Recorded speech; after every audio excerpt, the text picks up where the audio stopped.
The Grand Council chamber of the Khazari hegemony stretched 500 meters high.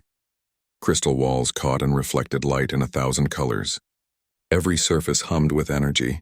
The 12 members of the council sat in floating thrones, each one carved from a single piece of living crystal. They were giants, these Khazari. The smallest stood 12 meters tall. Their bodies were made of a crystal that sang when they moved.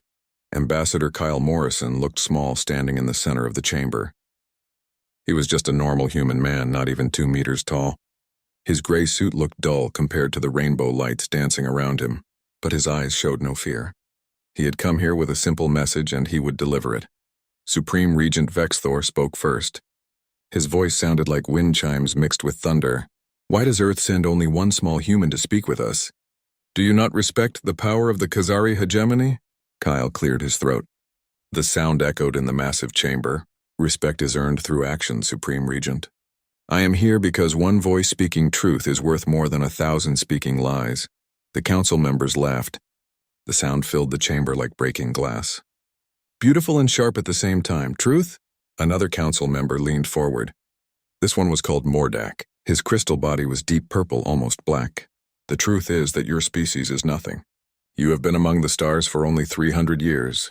We have ruled 17 star systems for 10,000 years. Kyle nodded. That is true. You are old. You are powerful. You have great ships and weapons. No one disputes this. Then why are you here? Vexthor asked. To beg, to surrender? I am here to ask for the return of our people, Kyle said.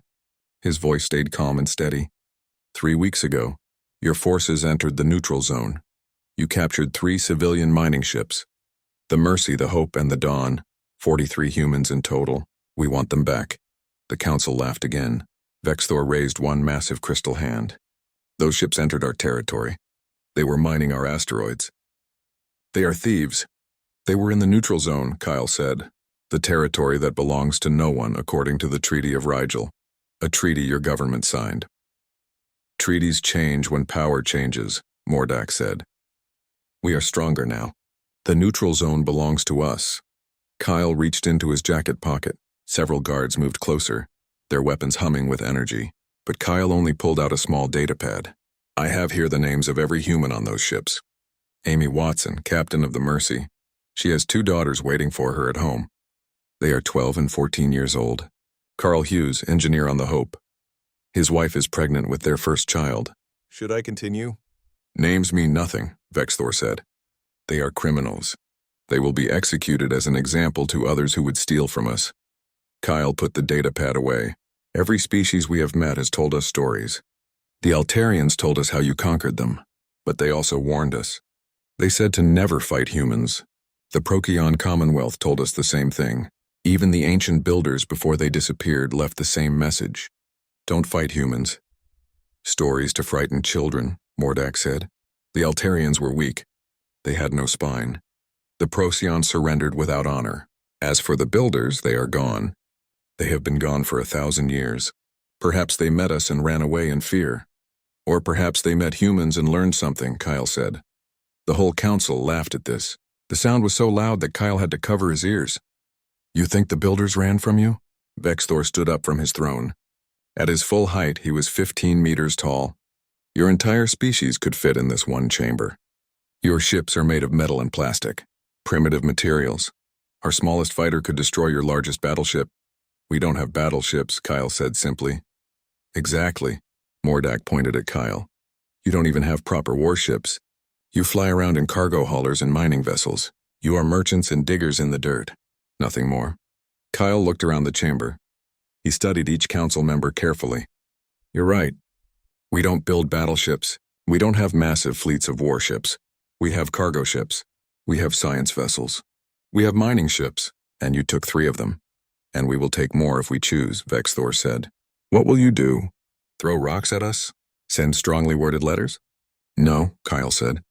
We will ask you once more to return our people. You have 48 Earth hours. That is about 36 of your cycles.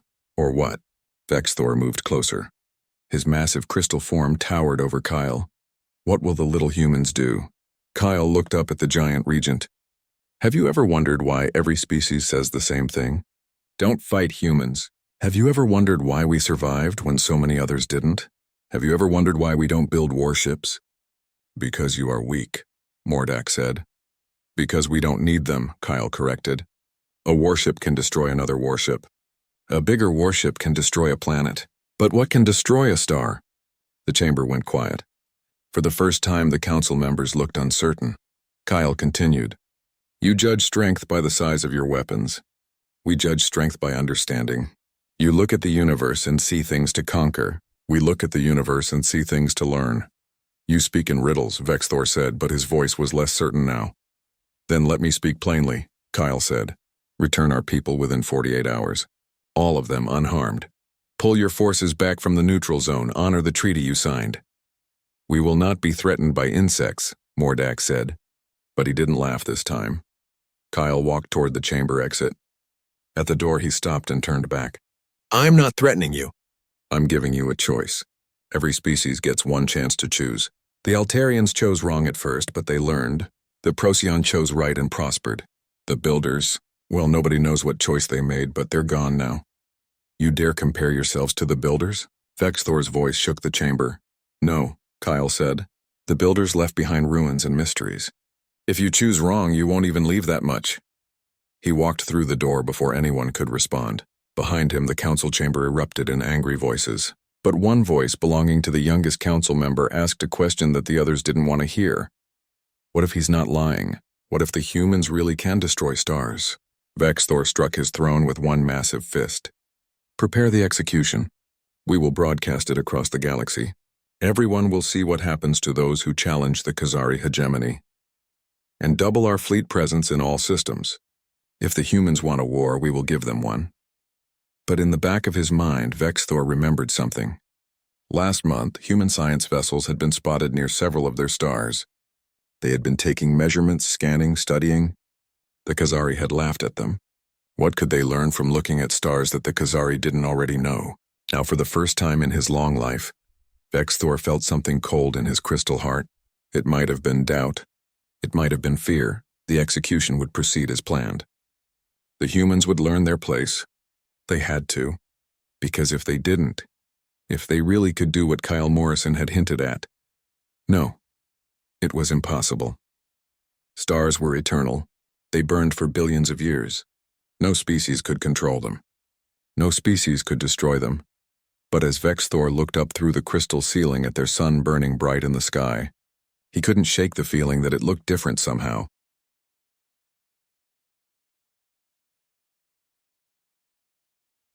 Captain Frank Rodriguez stood on the bridge of the cargo hauler Persistence. To anyone watching, it looked like any other human cargo ship. The hull was dented and scarred from years of traveling through space. The paint was faded.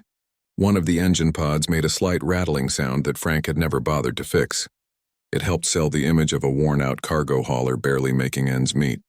But inside, the ship was very different from what it appeared to be. Behind the cargo containers filled with actual trade goods, there were rooms that no inspector had ever seen. Rooms filled with equipment that didn't match anything in the known galaxy. 37 hours until the deadline, Lieutenant Grace Park announced from her station. She was young, maybe 25, but her eyes were sharp and focused. All 17 teams have reported in. Everyone is in position, Frank nodded. He looked at the main screen, which showed a map of Khazari space. 17 red dots marked the positions of human cargo ships, spread across the hegemony's territory. Each ship had arrived over the past few months. Each one had a perfectly legitimate reason to be there. Trade missions. Delivery runs. Mining surveys. Nothing suspicious. Nothing threatening. Run the checklist again, Frank ordered. Grace's fingers moved across her console. The Endurance is in orbit around Khazari 3's moon. They're supposedly waiting for customs clearance. The Patience is docked at the Khazari 7 trade station for repairs. The Hope's Return is doing a mineral survey in the Khazari 12 asteroid belt. What about the stellar teams? Frank asked. Dr. Alan Foster spoke up from his station. He was an older man with gray hair and tired eyes. He had been working on this project for 15 years. All stellar dynamics packages are online and calibrated. We've mapped every fusion reaction, every gravitational field, every magnetic flux in all 17 Khazari stars. Frank turned to look at him. How long will it take? Once we activate, Alan thought for a moment. The dimming will be noticeable within minutes. Complete stellar hibernation will take about 6 hours. Reversal, if we choose to reverse it, will take 3 weeks. And they can't stop it? Alan shook his head. Once we start the cascade, it's like an avalanche. Even if they destroyed every one of our ships immediately, the process would continue. The only way to reverse it is with the codes we have.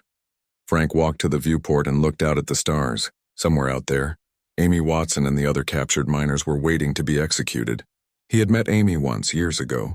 She was tough, smart, and cared more about her crew than herself. She didn't deserve to die for the crime of mining rocks in neutral space. "Captain," another crew member called out, "I'm picking up Khazari military communications. They're discussing the execution. They plan to broadcast it live across their entire empire. When? In approximately 36 hours. Right after our deadline expires." Frank clenched his fists. The Khazari wanted to make a show of it. They wanted the whole galaxy to see what happened to humans who dared to exist near their space. "Sir," Grace said quietly, "are we really going to do this? Turn off their stars?" Frank turned to face his crew. There were 20 of them on the bridge. All volunteers. All knew what they had signed up for. "Let me tell you a story," Frank said. 100 years ago, the Altarians thought they could conquer Earth. They had better ships, better weapons, better technology. They sent a fleet of 1,000 warships to our solar system. Do you know what happened? "We won," Grace said. "No," Frank corrected. "We didn't fight them at all. Instead, we sent a single ship to their homeworld. That ship didn't fire a single weapon. It just parked itself in orbit and sent a message. The message contained the mathematical formula for turning their sun into a supernova. Not a threat, just information. The Altarians are very smart. They ran the calculations. They realized we were right. We could do it, they surrendered," Alan added. "Called their entire fleet back." "But we didn't actually do it," Grace said. "We didn't blow up their sun." "No," Frank agreed. "Because we didn't need to. They understood that we could, and that was enough." The same thing happened with the Procyon. We showed them the math. They believed it. They chose peace. "But the Khazari don't believe it," Grace said. Frank nodded. "The Khazari think strength comes from size. They're giants, so they think they're strong. They have big ships, so they think they're powerful. They can't imagine that small, weak humans could pose a threat. So we have to show them." "By killing 17 stars?" Grace asked. "That's genocide. Billions of Khazari will die." "We're not killing the stars," Alan said. "We're putting them to sleep. It's completely reversible. Think of it like turning off a light switch. The bulb isn't broken. It's just not getting power." "But people will still die," Grace insisted. "When the temperature drops, when the food runs out." "Some might," Frank admitted. "But the Khazari are an advanced species. They have fusion reactors. They have stored food.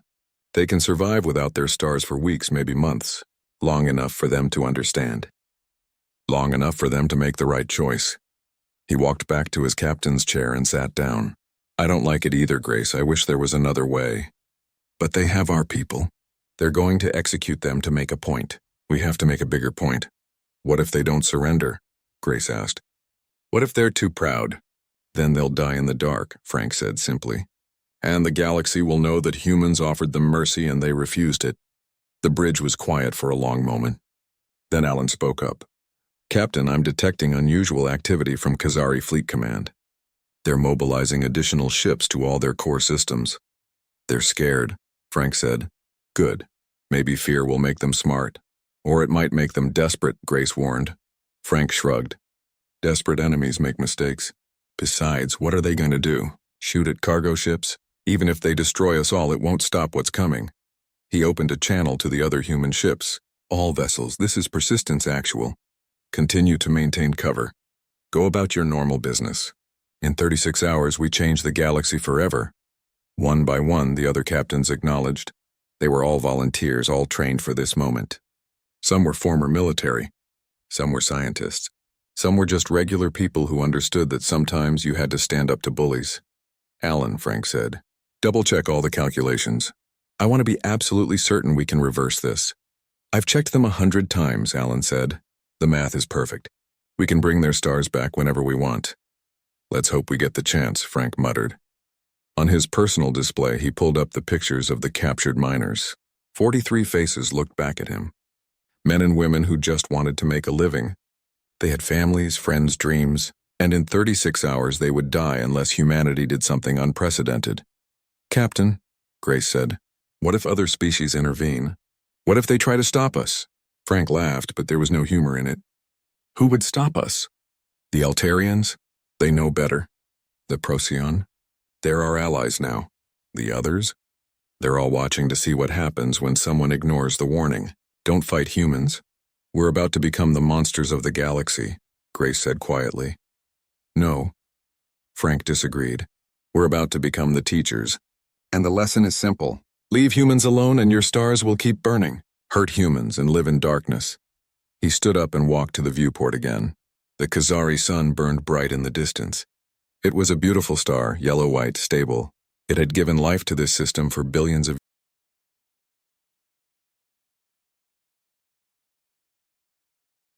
The execution platform floated above the frozen moon of Khazari 4. It was a massive structure, built specifically for this event. The Khazari wanted everyone to see. They had set up cameras from every angle. The broadcast would reach every corner of their empire and beyond. Billions of beings would watch the humans die. Amy Watson stood in the energy restraints, unable to move but still able to see. Her mining ship, the Mercy, hung suspended above them, twisted and broken from when the Khazari had attacked. To her left stood Carl Hughes and his crew from the Hope. To her right, the crew of the Dawn. 43 humans in total, lined up like animals for slaughter. The Khazari guards were massive, each one 4 times the height of a human.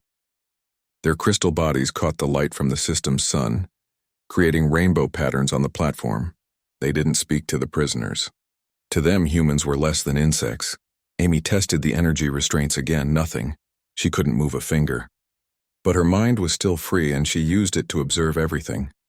The positioning of the guards, the broadcast equipment, the small crowd of Khazari officials who had come to watch in person.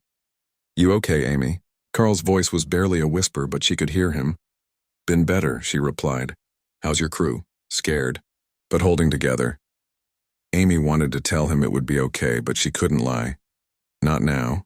They were going to die here, executed for the crime of mining asteroids in neutral space. Their only hope was that Earth would respond somehow. But what could Earth do against the might of the Khazari hegemony? Supreme Regent Vexthor materialized on the platform, not in person but as a massive hologram 50 meters tall. His image would be seen across 17 star systems. "Citizens of the Khazari hegemony," his voice boomed across space. "Today you witness the price of defiance. These humans thought they could steal from us. They thought their weak species could take what belongs to the Khazari. They were wrong." The countdown appeared in the sky. 10 minutes until execution. Amy closed her eyes and thought of her daughters. Sophie and Mia. They would be watching this on Earth. Everyone would be watching. "Let this be a lesson," Vexthor continued. "To all lesser species. The Khazari are eternal. Our light has shone for 10,000 years and will shine for 10,000 more. We are the masters of this part of the galaxy." 5 minutes. Carl started humming something. An old Earth song. Others joined in. Soon all 43 humans were humming together. The Khazari guards looked confused. Why were the prisoners making noise? "Silence them," one official ordered. The guards increased the energy restraints, sending pain through the humans' bodies. But they kept humming. It was the only act of defiance they had left. 2 minutes. Amy opened her eyes and looked directly at the nearest camera. She wanted her daughters to see that she wasn't afraid. She wanted them to know that she faced the end with courage. 1 minute. The humming grew louder. Even through the pain, the humans sang their wordless song. Some of the Khazari officials looked uncomfortable. This wasn't how prisoners were supposed to act. 30 seconds. Vexthor raised his holographic hand. "By the authority of the Khazari hegemony, these criminals are sentenced to death. Let their fate be remembered." 10 seconds. 9, 8. Amy took a deep breath. She thought of Earth, blue skies, green grass.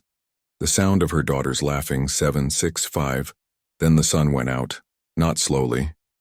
Not gradually. One moment it was there, a brilliant ball of fusion fire. The next moment, darkness. Complete, absolute darkness. The execution platform's emergency lights kicked in, bathing everything in a sick green glow. The countdown stopped. Everyone, Khazari and human alike, looked up at where the sun had been. Stars were visible now, distant points of light, but their own star was gone. What's happening? Someone screamed. Vex Thor's hologram flickered. Technical difficulties. Continue with the execution. But then another scream came across the communication channels. Kazari Prime! The sun at Kazari Prime just went dark. Kazari 7 reporting. Our star is gone. Kazari 12 has lost stellar output. One by one, across all 17 systems of the Kazari hegemony, the stars went dark. Not exploding. Not collapsing, just stopping. Like someone had flipped a switch and turned them off. The execution was forgotten. The Kazari guards released the energy restraints as they scrambled to understand what was happening. Amy fell to her knees, free but confused. Around her, the other humans were equally bewildered. Is this us? Carl whispered. Did we do this? Amy didn't know. But she remembered something Kyle Morrison had said before he left for the negotiations. If they don't listen, we'll make them understand. She hadn't known what he meant. Now she was beginning to understand. Vex Thor's hologram was receiving reports from across the Empire. His massive form seemed to shrink with each piece of news. 17 stars, all gone. Billions of Kazari suddenly plunged into darkness. How? Vex Thor's voice was no longer booming. It was small, confused, afraid. How is this possible? A new hologram appeared on the platform. It was human-sized, showing a woman in an Earth military uniform. Admiral Lucy Chen. Her face was calm, professional. Supreme Regent Vex Thor, she said. I am Admiral Chen of the Stellar Engineering Corps. I'm here to discuss terms. You did this? Vex Thor's form flickered with rage. You destroyed our stars? We didn't destroy anything, Chen replied. We simply turned them off. Think of it as induced stellar hibernation. Your stars are still there, Regent. They're just not producing light or heat anymore. That's impossible, a Kazari scientist pushed forward. Stars don't just stop. The fusion process, the gravitational pressure, it can't just end. Chen pulled up a holographic display. It showed a star and a complex series of equations. Every star is a balance between gravity pulling in and fusion pushing out. We've developed a way to disrupt that balance, not enough to cause a collapse or explosion, just enough to stop the fusion process. The star enters a state of hibernation. Turn them back on, Vex Thor demanded. Immediately. First release the human prisoners, Chen said. All of them, unharmed. Amy felt Kazari hands grabbing her, but not to hurt. They were pushing her and the others toward a shuttle. The giants who had seemed so powerful minutes ago now looked terrified. Their crystal bodies were actually darkening, a sign of extreme distress. The prisoners are being released, Vex Thor said quickly. Now turn our stars back on. Second, Chen continued as if he hadn't spoken, you will withdraw all forces from the neutral zone, immediately and permanently. Yes. Yes, anything. Third, you will make a public statement to the galaxy. You will admit that you were warned not to fight humans. You will admit that you chose to ignore that warning. And you will admit that humanity is showing you mercy by returning your stars. Vex Thor's form writhed. For a species as proud as the Kazari, such a humiliation was worse than death. But around him, his advisors were shouting about falling temperatures, failing power systems, and the beginning of panic on 17 worlds. How long before people start dying? Chen asked, though she clearly already knew the answer. Your young will enter emergency hibernation in about 4 hours. Your old will begin dying in 12. Your infrastructure will completely collapse in 24. How long before your entire civilization ends? 3 days? A week? Your monsters, Vex Thor said. No, Chen replied. We're teachers, and the lesson is simple. Every species has a choice. They can coexist peacefully with humanity, or they can live in darkness. You chose darkness. Now you're asking for light. Amy was pushed into the shuttle with the other prisoners. Through the viewport, she could see the execution platform floating in the darkness, lit only by emergency lights. The mighty Kazari Empire, brought to its knees not by weapons or warships, but by knowledge. We agree to your terms, Vex Thor said. His voice was broken, defeated. Just please bring back our stars, Chen nodded. The process will begin as soon as we confirm all humans are safely away from Kazari space. It will take approximately 3 weeks for your stars to return to normal. During that time, you'll need to rely on your backup power systems and emergency supplies. 3 weeks? Vex Thor sounded horrified. Be grateful, Chen said. We could have made it 3 years. Or 3 centuries. Or forever. The shuttle lifted off, carrying Amy and the others away from the platform. Below them, the Khazari scrambled in the darkness. Their empire of light suddenly turned into an empire of shadows. "Did you know?"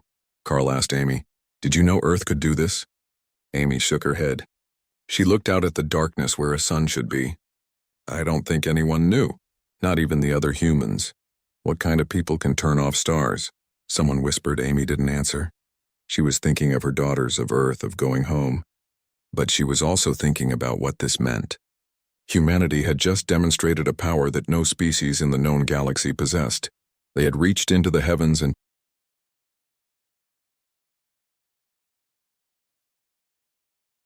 the Grand Council chamber of the Khazari hegemony was lit only by emergency power. The beautiful rainbow lights that had danced across the crystal walls were gone. In their place, harsh white emergency beams created sharp shadows. The temperature had already dropped 20 degrees in the hours since the sun disappeared. Supreme Regent Vexthor stood before his council, but he no longer looked supreme. His crystalline form, usually brilliant and imposing, had turned a dull gray. It was the color of shame, of defeat, of fear. "Reports from all systems," Mordak announced. His voice had lost its thunder. "All 17 stars are confirmed dark. Temperatures dropping on all worlds. Emergency power activated, but we only have enough for perhaps 2 weeks of full usage. Cut all non-essential systems," Vexthor ordered. "Prioritize life support and food production." "Already done," another council member said. "But Supreme Regent, the people are panicking. There are riots on Khazari 3. The outer colonies are demanding answers." Vexthor turned to face a new hologram that had appeared in the chamber. Admiral Lucy Chen stood there, still calm, still professional. Behind her, visible on screens, were human ships, not warships, just cargo vessels and science ships. They had conquered the Khazari hegemony with cargo vessels. "Admiral Chen," Vexthor began. He had to force each word out. "The human prisoners have been released. They are on their way to the border. Our forces are withdrawing from the neutral zone. We are ready to make the statement you demanded." Chen nodded. "Good. Then let's discuss the full terms of your surrender." "Surrender?" Mordak stepped forward. "You said if we released the humans and withdrew, you would return our stars." "I said the process would begin," Chen corrected. "But we need to make sure this never happens again. The Khazari need to understand their place in the galaxy." "Our place?" Vexthor's form flickered with anger. "We are the Khazari hegemony. We have ruled for 10,000 years. And in 10 minutes we reduced you to darkness," Chen replied simply. "Your 10,000 years of rule mean nothing if your stars don't shine. So let's discuss your new reality." She pulled up a galactic map. The 17 Khazari systems were marked in black, dead spots in the Sea of Lights. "First," Chen said, "the Khazari will sign a permanent non-aggression treaty with Earth and all Earth allies. Any violation will result in immediate stellar hibernation. This time, we might not reverse it." Vexthor wanted to protest, but he couldn't. His people were already dying in the cold darkness. "Agreed. Second, the neutral zone will be expanded. The Khazari will withdraw from 50 additional systems on your border. These will become free space, open to all species for trade and colonization." 50 systems? That's a third of our empire. "You'll still have 17 systems," Chen said. 17 dark systems if you don't agree." The council members whispered among themselves. Outside, they could hear crowds gathering. The people wanted answers. They wanted their son back. "Agreed," Vexthor said quietly. "Third," Chen continued, "the Khazari will pay reparations to the families of the captured miners, not in resources or technology, but in something more valuable. You will share all your historical records with Earth. Everything. Your history, your science, your culture, 10,000 years of knowledge. You want our memories?" Mordak asked, confused. "We want to understand you," Chen said. "We want to know how a species that achieved so much could become so arrogant. We want to learn from your mistakes." This was perhaps the strangest demand. The Khazari had expected humans to want their technology, their weapons, their resources. Instead, they wanted their history. "Agreed," Vexthor said. "Finally," Chen said, "you will keep a human ambassador on each of your worlds. They will have full diplomatic immunity and direct communication with Earth. They're not there to rule or interfere. They're there to observe, to make sure you remember this lesson. You want to put spies on our worlds?" "Not spies," Chen corrected. "Teachers. They'll help you understand how to coexist with other species, how to be part of the galaxy instead of trying to rule it. Vexthor looked around the darkened chamber. His council, once so proud and powerful, now looked broken. They had no choice. Without their stars, they were nothing. We agree to all terms, Vexthor said. Now please bring back our stars, Chen nodded. The statement first. The galaxy is waiting. A dozen cameras activated, their lights harsh in the darkness. Vexthor stood before them, his massive form somehow looking small. Every being in known space would see this. The humiliation of the Khazari hegemony. I am Supreme Regent Vexthor of the Khazari hegemony, he began. His voice, once so powerful, now sounded hollow. I speak to all beings of the galaxy to deliver a truth we have learned through pain. He paused, his crystal form darkening further. We were warned. Every species we encountered told us the same thing. Don't fight humans. We dismiss these warnings as myths, as propaganda from weak species. We were wrong, the words hurt to say. Each one was like a physical blow to his pride. 3 days ago, we captured human civilians. We planned to execute them. We thought our strength, our size, our empire made us untouchable. We were wrong. He gestured to the darkness outside the chamber. The humans did not attack us with weapons. They did not send warships. They sent scientists. They sent engineers. And they turned off our stars. All 17 of them. They reached into the heavens and extinguished. The lights that have burned for billions of years. Murmurs could be heard across the galaxy as beings watch this impossible admission. But humanity has shown mercy. Vexthor continued. The word mercy particularly bitter. They could leave us in darkness forever. Instead, they will return our stars. Not because they must, but because they choose to. This is the difference between the Khazari and humans. We ruled through force. They rule through understanding. He looked directly at the primary camera. Let all who hear this know. The humans possess capabilities beyond our comprehension. They do not conquer. They teach. And the lesson is simple. Leave humanity in peace and your stars will burn. Threaten humanity and live in darkness, he stepped back. The Khazari hegemony formally surrenders to Earth. We accept all terms. We beg for the return of our light. The word beg had never been spoken by a Khazari leader before. It would be remembered forever, Chen nodded. Your statement is accepted. The restoration process will now begin. Your stars will gradually return to normal over the next 3 weeks. Use this time to reflect on what you've learned. 3 weeks of darkness, Mordak muttered. Our people will suffer. Yes, Chen agreed. But they'll survive. And they'll remember. Every time they look at their sun, they'll remember the day it went dark. They'll remember who turned it off. And they'll remember who turned it back on. She paused, then added something that wasn't part of the official negotiation. You know, Regent, your species isn't evil. You're just young. Yes, I know you've existed for 10,000 years, but you're still children when it comes to understanding the universe. You thought bigger meant stronger. You thought older meant wiser. But the universe doesn't care about size or age. It cares about understanding. And humans understand? Vexthor asked bitterly. We understand some things, Chen said. We understand that every star is just a ball of hydrogen undergoing fusion. We understand that fusion can be controlled. We understand that the greatest power isn't the ability to destroy, but the ability to choose not to. The emergency lights flickered. Somewhere in the distance, they could hear the crowds growing louder. The Khazari people were afraid. Their gods had failed them. Their stars had abandoned them. Your people need you now, Chen said, not as conquerors, but as leaders. Help them through the darkness. Help them understand that this isn't the end of the Khazari. It's the beginning of something new, and what is that? Vexthor asked. A galaxy where species coexist, Chen said.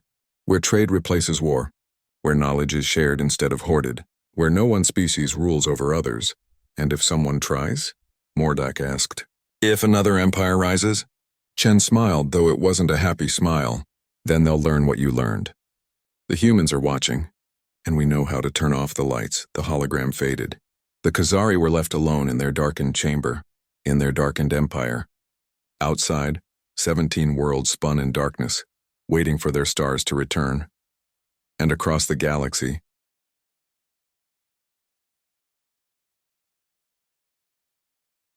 Three weeks had passed since the day the stars went dark. Now across 17 Khazari systems, beings gathered to watch something they had never thought they would celebrate, the return of dawn. On Kazari Prime, millions stood in the cold streets, their crystal bodies dim and gray from weeks of darkness. They had survived on emergency power, fusion reactors, and stored food. But it had been close. The very old and very young had suffered most. Some had not survived. Supreme Regent Vexthor stood on the highest tower of the capital city. Beside him stood a human ambassador, Jane Miller. She was small, barely reaching what would be his knee, but her presence was enormous. She was there to witness, to ensure the Kazari remembered their promise. "It's beginning," Jane said, looking at her datapad. "Stellar restoration at 15%.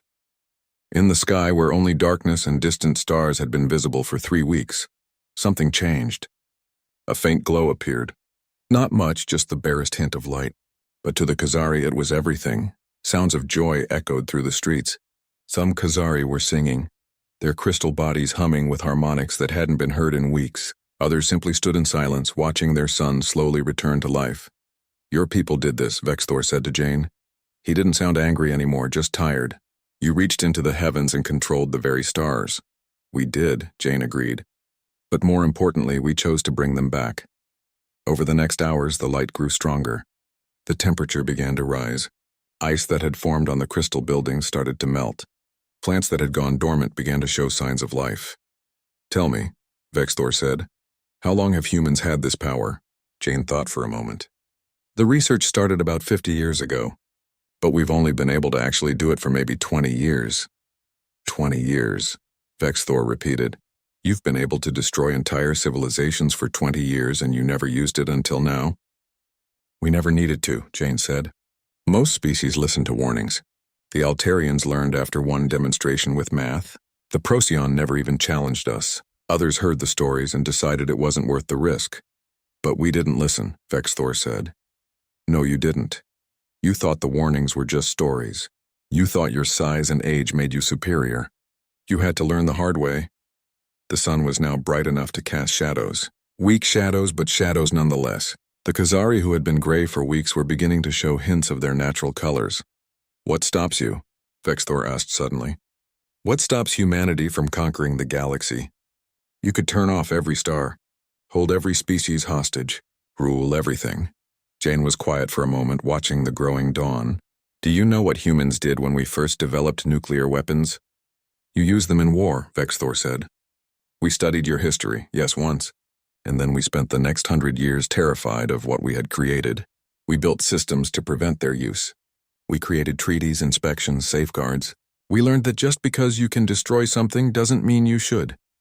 She pulled up an image on her datapad. It showed Earth, blue and green and beautiful. "This is our home. It's small. It's fragile. We've nearly destroyed it several times through war, pollution, stupidity. But we learned. We learned that power without wisdom is just destruction waiting to happen. So you control the stars to prevent war?"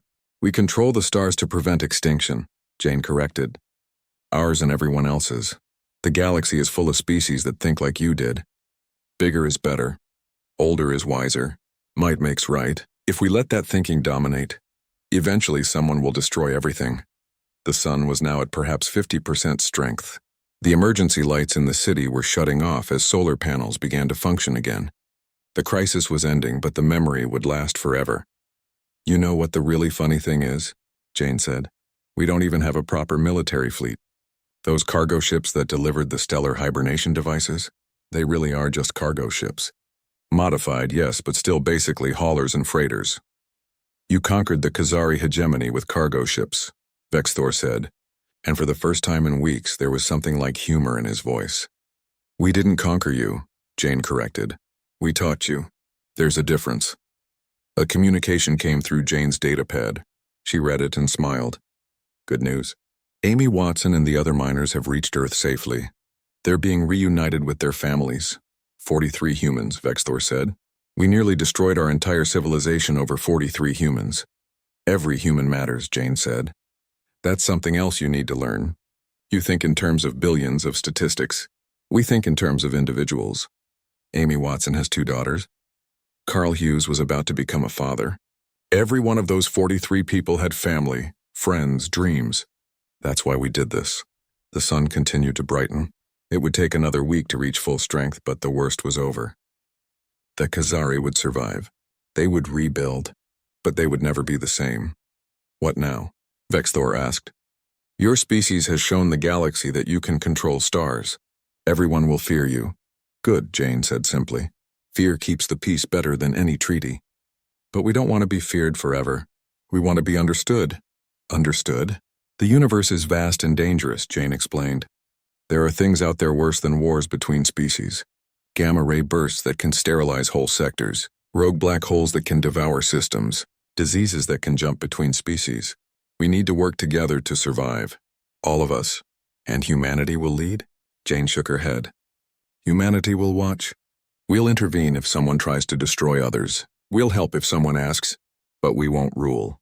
That's not who we are, then who are you? Jane thought for a moment. We're the species that looked at the stars and asked, how do they work? Instead of, how can we use them?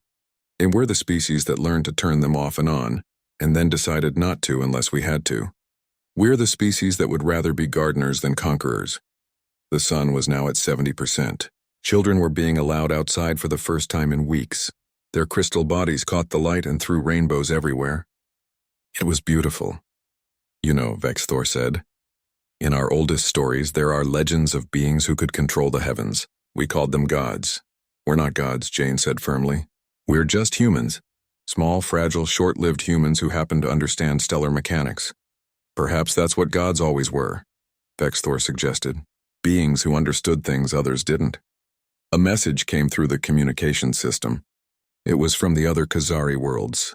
All 17 stars were recovering on schedule. The darkness was ending everywhere. I have a gift for you, Jane said suddenly. She pulled out a small device from her bag. This is a stellar monitor. It will tell you the exact status of your sun at all times. Temperature, fusion rate, gravitational stability, everything. Vexthor took the device carefully. It was tiny in his massive hands. Why? So you'll always know your sun is healthy, Jane said. And so you'll always remember that we're watching it too. It was both a gift and a warning. The Khazari would never again take their star for granted. They would always know that somewhere, humans were monitoring it, protecting it, controlling it.